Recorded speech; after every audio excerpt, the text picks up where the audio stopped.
Sweet. All right. I need to invite Lance.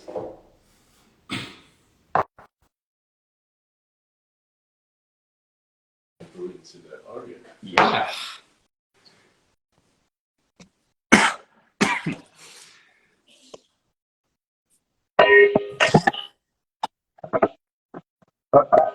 Put the camera. There we go. Oh, wait, let me talk. Give me just 1 second. Oh, nice. All right. Let's see if this will look good. Hello. Nice. Very, very good. Okay. Gonna wait for people to roll in, and then we're gonna wait for Richard to come back, and then There we go. yeah, and then we can talk Hey, about. Mallory. But I think audio and video. While we're waiting, pretty good. while we're waiting, I'm going to do this Rubik's Cube, and I want you all to tell me where you're from. Okay. And yes, I did shave my mustache for the people wondering. Oh, here we go. Are we alive? Yes, we are live. Okay. All right. Move closer. Okay. So here's our camera. Hello. You want me to do something? Now? Yeah, we can brew something. Why not? Alex? Yeah, we can brew up some onyx. I love that. That sounds like a fab idea. Oh, one more beans. Boston. Mustache was caught in a grinder, correct. Louisiana, sick. Like the stash bro. Ottawa here. The stash didn't like me.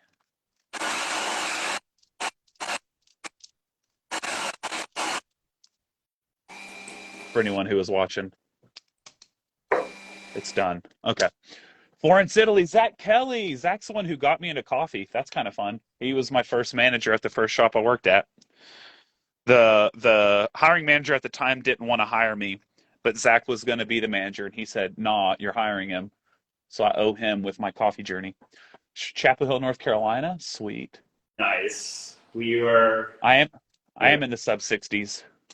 Sorry, continue. All right. Yeah, it's flipped because we're on a Front camera. camera. Front camera. It looks weird too. Yeah, but we're just brewing some Onyx Southern Weather, which I like so much Southern Weather in the past week. We just ran SF Coffee Fest with a bunch of machines, and they held up really well. Like we brewed.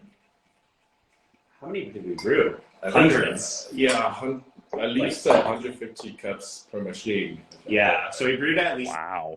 400, 500 cups. They were just running, like just basically running, and it was crazy. But I think a lot of people really enjoyed us like being at SF Coffee Festival. People trying. Yeah, a lot of backers showed. Yeah. What's up, Samo? Samo just joined. That's fun. Yeah, but yeah, pretty much like now that everyone's rolled in, we're kind of just gonna hang out with Lance and talk a bit about like xBloom. Lance, for people who are coming from the xBloom side, if you didn't know who Lance is, we would love to introduce you to our good friend Lance here, and then also, yeah, I hope everyone here knows who you are. That'd be that would save us a lot of time. But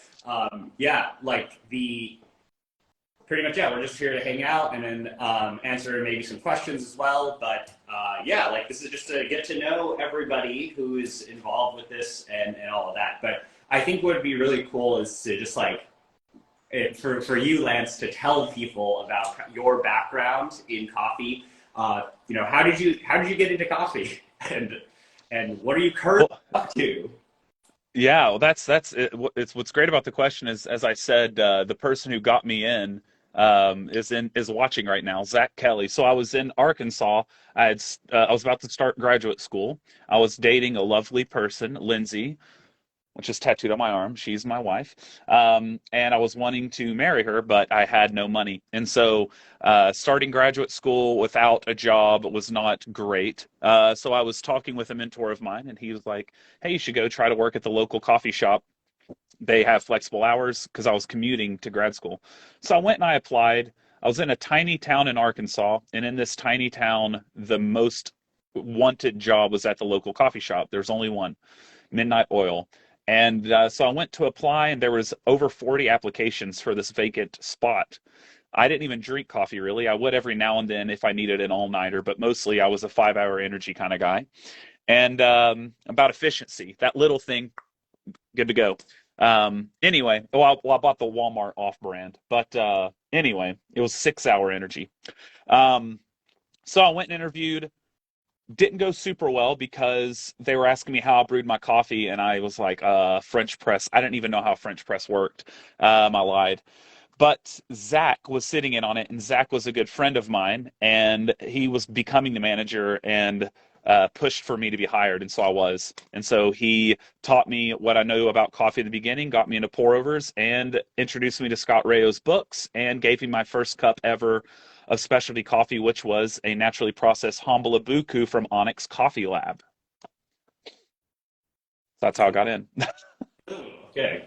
How old were you at that time? At grad school? 22, 22. 22 years old. Hmm. What did you learn at grad school? What did you study? So I studied a plethora of things, but I did I did ancient languages, comparative literature, early history, things like that.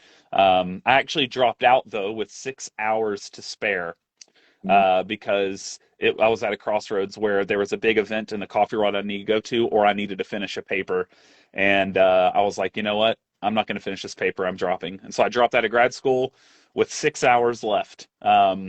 So yeah. Yeah, wow.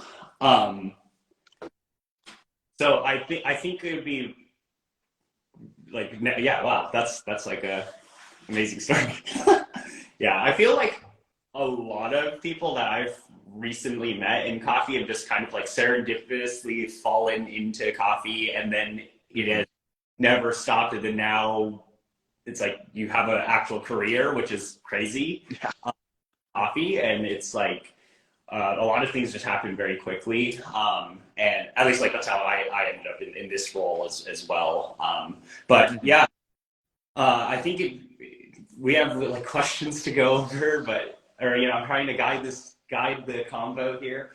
Um, is there like any, like what made you interested about the xBloom here? Like, what is your involvement with this project, and what makes this fascinating to you? Yeah, totally. So it's kind of funny. At the first I was reached out to in I think it was February, but I was reached out to with my Onyx account. And so initially when we were chatting, I was confused if they were wanting if the team at xBloom was wanting to chat with me or with Onyx, right? About anyway. So come to find out they were looking to chat with both. So that was good. But yeah, so initially they were talking to me about what they were trying to do, and this was pretty, this was, yeah, I guess it was early this year. So I had already been publicly talking about how we needed a really nice, bean to cup machine that wasn't terrible. So it was a great time because I was hoping for something like that to come along. And they reached out and they showed me kind of what their tech was and what was going on, and were asking if I'd be willing to consult on it. And so, we came to an agreement, and I began consulting over Zoom, talking about different theory of how different parts should work, etc. And the response and just openness to the critique that they was very intriguing to me.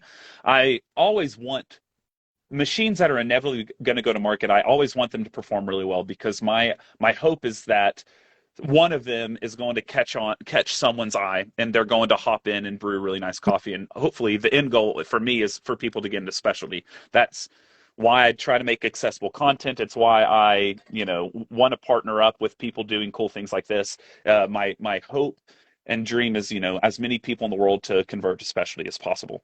And so that was the initial thing that intrigued me, was a bean to cup that essentially was enticing people to specialty through this pod program. Now, when I was asked to hop on as an advisor, one of my main things is I didn't want it to just be a pod program because, I think there's a big desire for people to use their own coffee from a local roaster, people that might not be in the pod program. And so once they introduced the reusable pod, I was like, all right, this is too dope. This is too cool. So that was like the final straw for me. I was like, all right, yeah, let's do this. I'll see this, ride this thing out. So yeah, I think it was in short, it was the idea of putting something in the home, like akin to some of the other machines that are out there currently, that will actually, I guess, be a catalyst for people towards specialty as opposed to just convenience. So it's convenient and has an end goal of getting people into really good coffee. Yeah, I think that we reached out in February. At that time, I think we have a concept. We're already in our POC, proof of concept build. Both my partner Ray and I are actually coming from tech background. So we do for 3 years, but we never consider ourselves experts. So we really want somebody. I've been reading Scott Reel's book and watching your videos at that time. So we really want somebody to know the details for us to define the design boundaries. I don't want this to cost like $1,500 or more, right? Yeah. This machine to be very affordable. And we're doing customs, and hopefully that the price can go down in the future. But that's the original goal. So we want to know what's more important, and then we can start from the tech and manufacturing background and start looking at the trade-off between cost and quality. The idea is really to give the roaster the last mile, the ability to control the quality of the last mile. They source the bean, roast the bean. So the extraction yield, weather, and also the TDS, and all these things are matters actually. So we actually put a lot of into it in terms of grinder, the brewer, the temperature, everything. So, and thank you so much for guiding us throughout the way. Yeah, it's been really, really helpful. Oh, there we go. My camera keeps moving around on me. There we go. Yeah. Oh yeah, and then for people who are wondering, this is Richard, who is the CEO of xBloom, and we're just here to like hang out. But yeah, like I think it'd be interesting to add this too, is like how I got kind of involved in this as well. Is back in like that March area too, they also reached out to me, and like I had a call with Richard. I think he was stuck in. I think this is lockdown. If everybody remember this, we'll probably like cover on news that Shanghai, a city of 25 million population, went to total lockdown for 3 months, and I was in Shanghai was my hometown. I was there, and because there's the engineering and the building is happening in that area, so I was there. Unfortunately, I got stuck in a hotel for 3 months. Yeah. So I watch a lot of videos. That's I come across this guy, it's very interesting videos. But he seems to be very knowledgeable. Yeah, but like I had some calls with him, like Zoom calls, and then he, like he had a deck, and he was like showing off all this cool tech. And then I honestly, like I was very skeptical because like you're only seeing a deck and you're seeing photos until he came back because he's also in the Bay Area. And I drove to his house, because we're here at his house. I drove there, and there's this machine that brews coffee. It does everything that he said it did in the deck, in this like presentation he gave me months ago. And I was like, oh my God, this is how you built this in less than a year. Like the fact that it really was like, very inspiring to me, that especially with the mission and everything, and how actually how Richard approaches coffee as well, like a lot of the problems that he's solving it was like very inspiring, and decided to join. And that's how I ended up here. Is just like, yeah, I've never seen such speed when it comes to like building a machine, and I really enjoy the mission. And then now with you on board, a lot of this has been shaped in a very positive direction, especially with the accessibility of specialty coffee. And kind of like, if I could have one goal with this machine, and honestly my overall career in coffee, it would be to try to help elevate the perception of coffee to the end person. And I feel like to the normal person, I would say. And I think this is heading in that right direction. So that's kind of like that really context for how I joined on in a lot of like very interesting things that this I think machine or system, everything the whole company brings to the table. But yeah, now aside from that, like I think it'd be cool to kind of talk about this. Like, do you have any favorite pieces of this? Like, what's cool about this machine? Oh, I mean, so many things. So, I really helped and wanted the grinder to be fantastic, because without a great grinder, I mean, your coffee's going to be subpar. So I'm incredibly excited about how the grinder turned out. I think it does just a fantastic job, makes really great uniform particles. And so that was something that early on I was pretty much a stickler about. Richard will remember. But yeah, so I'm stoked on the grinder. I think that's really great. And the exit where there's little to zero static and the before and away what comes out after, it's quite incredible and better than most things on the market right now. So it's something I'm proud of. I'm glad that I'm glad that it went in the direction it did. And then obviously, as a nerd, I love all of the control I have with the brew. It's very intuitive through the app, and I'm excited that I can brew. I mean, anything I want, really. Any extraction yield I really want. I did one with a simple pour over, just multiple pours. I'd hit like a 24%, which is pretty, for the people on here who know, that's pretty ridiculous for a pour over. And that's without me having to touch it, because it has the vibration, that's what I'm going to bring up. The second favorite thing is the vibration of the pod. We were talking about trying to automate some sort of swirl or something. They said, I think we can get it to vibrate. And I remember specifically when they said that, I said, really? I feel like that'd be harder, but if you can do that, it's even better than a swirl. So I'm really excited about the vibrating arm. I think that is wonderful. Yeah, this is great advice from Lance, is that the importance of the agitation, physical agitation. And we were like, oh, this thing is actually a scale, and it on a linear stage, and then linear stage is controlled, so you can actually move it like left and right. And then we actually experiment different waveform to get it, more mimicking what the user, like the baristas will like to do for the swirl. Here we go. I think that maybe through some firmware updates, we can have more different types of vibration later on. But right now, we only have one type that's been verified, which is great. The one it has now is fantastic. Essentially, the idea with it for people watching who might be like, well, why do you need it?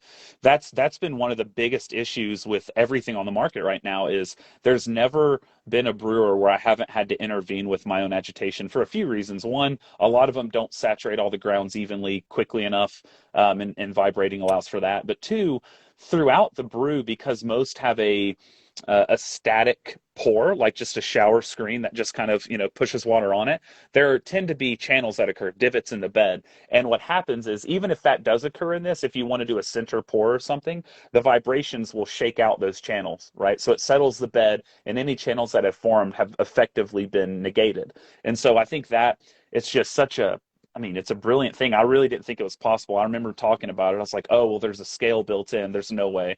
They're like, no. What are you talking about? You're an idiot. We worked at Apple. Shut up, Lance. It's like, oh, all right, cool. Y'all do it. Prove me wrong. I don't care. So that's not what they really said to people thinking I was serious. That was a joke. But no, they did say they could do it, and I was like, awesome. That's quite incredible. Yeah, I mean, like the amount of iterations of this too, like the machine to machine iterations, like it just keeps getting better and better. I mean, where Yeah. like this is a prototype here, like we're getting almost to the full production one, and Yeah. it's better. The main improvements that I've definitely seen, aside from the grinder, are actually like the way the electrodes are calibrated. So like we're really Yes. gonna hit full, like all the way to the edges now, and it's just a much more precise flow. And Yeah, for people who are not familiar with this is actually a technology that we invented to use the electric field to bend the water. So water is H2O, is a very polarized molecule, right? When it's under a very strong electric field, there will be an electrostatic force. So near the spout, we actually have 4 electrodes that has a vector-controlled type of electric field. We apply almost to 5,000 volt on these electrodes to control the stream such that it can mimic the pool. We have to do a lot on like reliability testing because the voltage is so high under high humidity, high temperature. The choice of the heater and everything matters. So there's a couple of iterations to make sure that it actually works pretty well. And I'm actually pretty surprised that we can prioritize this concept in such a short period of time. So yeah, I'm pretty Absolutely. proud of the team. or it's gonna boost it more real quick. Yeah.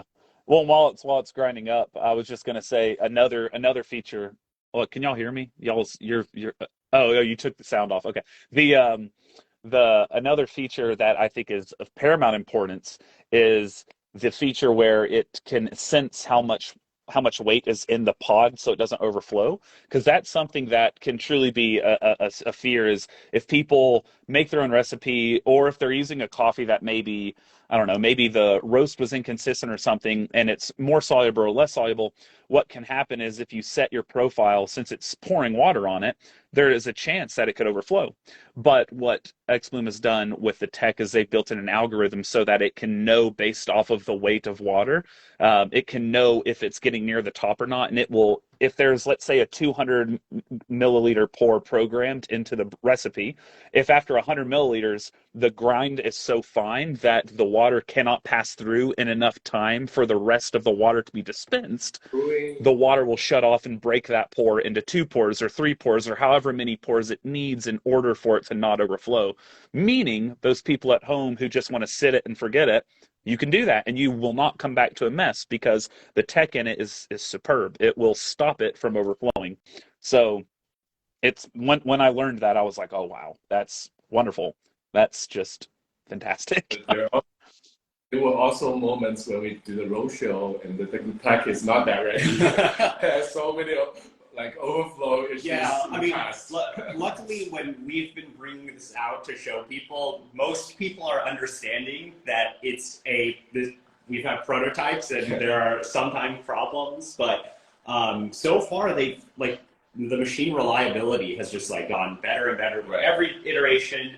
I mean, there's just like a lot of very small things too that about this that you're just like as a coffee nerd, you're looking at this and you're like, oh wow, they've thought about this. Like they've thought about all these different little small things, and it just makes makes your life easier. But I really like the direction that you can take this machine. Like you can have everything done for you, or you can explore. And we're kind of figuring out and crafting a lot of the educational aspects of this, right? Like because we are bringing convenience to the table, or bringing the accessibility to the table, but we want more people to get in and learn more about specialties. So there's a lot of directions to go from there once we get people at the front. So that's like what's really exciting. That's coming soon. But yeah, we have a lot of. We can start answering questions in the chat. We also have YouTube comments, questions that I think were on your video that people might be interested in learning about. A lot of this is, I think Richard is going to answer a lot of these here, but yeah. Somebody is, okay, I just have a list of questions I can go over and we can go with that. Or we can go and talk about what the phone is far away from us. So we have to read Okay, sure. the questions. I can read them since I'm close to mine. Okay. Yeah. All right. So, how about automatic logging of the pour history? It would be great to look at how the past pour that tasted so great was running. Yeah, so in the app, there will be a function that you can save your customized recipe in your profile. I think that's one of the features the app will have. Yeah. Yeah. And then someone else asked if it comes in black. So, Brian, if you just want to move that to show the one in the back, you'll have to move the white one. Oh, yes. Well, we could just move this guy over here. Yes. Oh, that works too. So it's all anodized, like, Aluminum. yeah.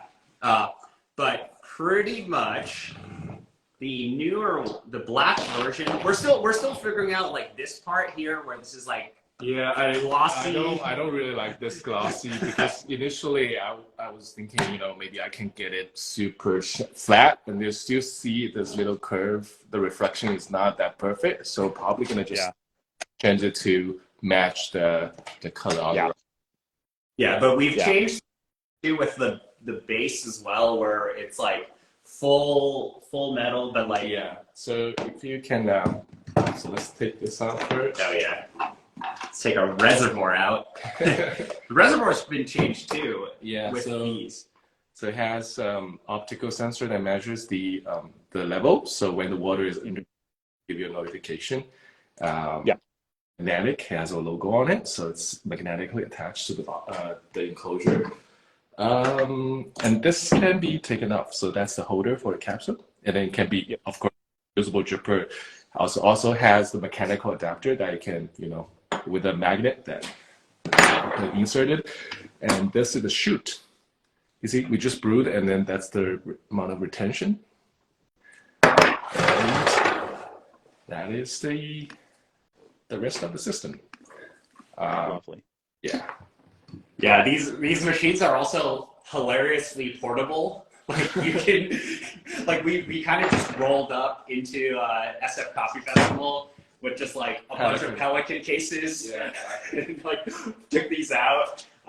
So yeah, like it's just kind of like the footprint is kind of insane about this machine, which is awesome considering the capabilities you get. Yeah. But yeah, we're still like. There's still a lot to improve that we're working on it, and like we always are just happy whenever we're able to like interact with the community and talk to people. But yeah, there's like a lot of people who are also asking about like the static technology. Oh. Like, are we doing ionization? Like, how are we doing the anti-static? Is it magic? So basically, what it does, it has first of all, it has a little sweepers, right? As you can see, it squeezes the grounds into these little holes. So when you squeeze the grounds, the statics actually canceled a little bit, right? But also at the same time, when this holder is energized to about 5 volt. It's to 5 volt, and then when it moves over, this is grounded. So we actually develop a small electric field between this holder and this chute. So when we charge the ground is out of the chutes, it actually being sucked into the pot. I think it's proven out to be pretty effective, but we're still trying to. I think there might be some retention for very dark roasted coffee. That's still a problem. We're trying to solve it right now, but overall it actually works pretty well. Yeah. And then Lance, do you have any questions for us since we're on a call together? Anything? Well, so yeah, one I think that people would like to hear as well is, are there plans to have the app control the grind settings? Yes. So I think that's it was not originally in the roadmap into the feature sets, but we got so many requests. I talked to them, including from me. Yeah, I told the engineering team, and they were like, they can do it, but they need to work on the firmware of the app to make sure it's reliable. needs a lot of testing. So yes, it will be featured in the first batch of the coffee machine, this machine. Yes. So, but currently the UI on this machine, it has very few buttons. You can see it's very minimal. So everything needs to be controlled through the app. Yeah, you can set the size. The grind size range from AeroPresso to French press. Yeah, like but not for espresso. Yeah. Yes. Yeah. So another one that I'm sure a lot of people are curious about is, aren't you worried it may fault over usage? Over usage about the grinder? Just about the machine in general, I guess. Oh, yes. We currently are doing reliability testing right now. The goal is to let it survive up to 10,000 cups. So 10 cups a day, that lasts for 3 years. Yeah, so we are trying to find out what's the weakest bottleneck of this machine, and then we will fix it. Yeah. So the reliability test is currently undergoing, and if everything goes well, our delivery timeline won't be changed. It'll be end of January, the beginning of February. Mm-hmm. Yeah. Cool. Let's see. Okay, so I think there are a couple questions, but oh my goodness, there's a lot of actually. Anyway, I know that we're short on time, so I'll try to see if there's one I can think of personally. Are there, so one of the critiques I've had of it that has been there since the beginning, and I know y'all are working on it, so I'm curious about the updates on this. One of the things I've been wanting to ensure is the flow rate has a more laminar stream until it hits the bed. So essentially trying to make sure there's deep turbulence early on so the water doesn't kind of puddle on top from the broken up beadlet stream. How is that progressing? Yes, so we are trying a different full grade hydrophobic coating, and there are actually not that many hydrophobic coating. We know that the fellow kettle has one, so we're trying to see that if we can find a better hydrophobic coating, and also we're optimizing the spout geometry, because this is a tooling part. There might be some burrs, like we have to debird out like the shape of the spout to let the water stream has a lower probability of breaking up at the outlet. So yeah, there's optimization on geometries, optimization on tooling, and also we are optimized on the choice of material to get a. I think laminar is actually helps because we want the water to be as much as laminar as possible, such that we can manipulate it better. Fortunately, at near boiling temperature, the viscosity of the water changed dramatically. So when you the cold water and the hot water is very different. Yeah, of course. Yeah, that makes sense. And speaking of temperature, someone did ask about thermal stability, and I can say with confidence that it's actually quite crazy how good it is. I took a thermoprobe and I measured out the water as it exited the machine, as well as in the pot itself during the brew. And it is as stable or more stable than a pour over, because a kettle loses temperature as it sits there, and this does not. So, but yeah, there is a temperature differential from inside to outside, obviously, and so you have to take that into account. But once it exits, it's incredibly stable. Cool. All right. Well, I don't think I have any other questions. Cool. Yeah. I mean, I think we already answered a lot of questions kind of in the chat just as we were talking. Yeah, we definitely wanted to just thank you for hanging out with us and being.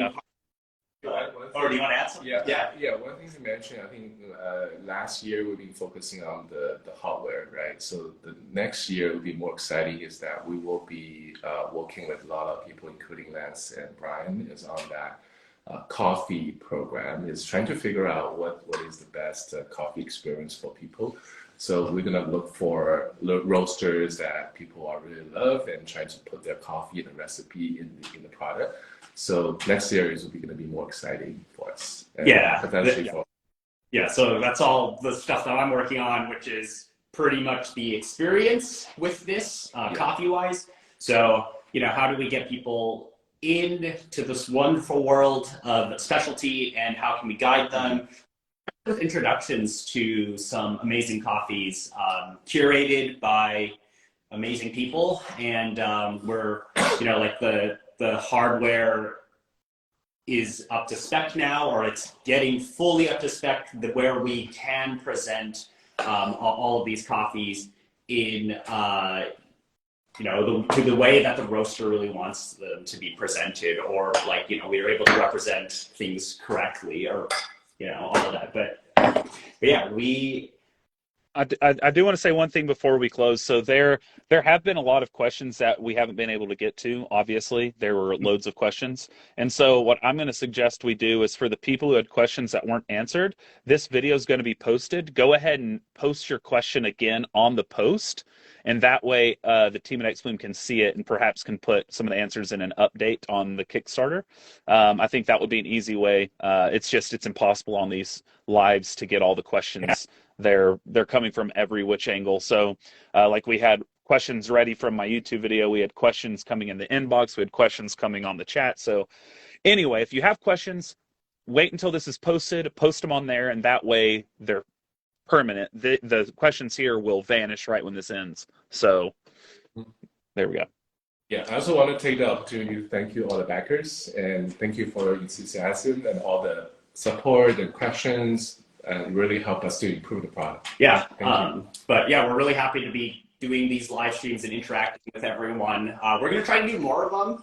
This is kind of our first one that we've done, so we're still nailing out, the connections, the audio, and all of this, the format of this. So really appreciate your flexibility with this as well, Lance. This is yeah, absolutely learning here. So we're just happy to be live with you and talking to the people. So yeah. Oh, fantastic. Oh yeah.